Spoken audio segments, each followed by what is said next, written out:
દેવી તાલુકો એ ફળનો વિસ્તાર છે અને ફળના વિસ્તારમાં અમારી પાસે કેરી અને ચીકુ મુખ્ય પાક છે.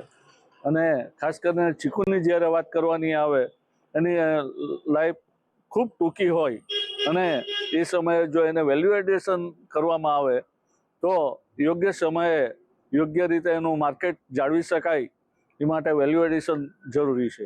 ખાસ કરીને પાકા ચીકુને સૂકવીને એની ચિપ્સ બનાવવામાં આવે, એનો પાવડર બનાવવામાં આવે અને એ ચીકુનો પાવડર અને ચિપ્સ આપણે જુદી જુદી રીતે વાપરી શકીએ. જેમ કે એને ચોકલેટ બનાવી શકાય અને કેટલીક વાર મીઠાઈમાં પણ વાપરી શકાય.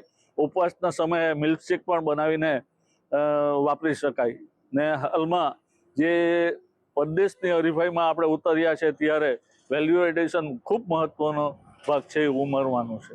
આર્થિક નુકસાનની ભરપાઈ કરવા માટે અમે એક પ્રયત્ન ચાલુ કર્યો છે કે NHM નેશનલ હોર્ટિકલ્ચર મિશન અંતર્ગત અમે એક ડિહાઇડ્રેશન પ્લાન્ટનું એક મશીન લીધું છે, જેના દ્વારા અમે ચીકુ, આમળા અને કેરીની અમારી પાકોનું મૂલ્યવર્ધન કરી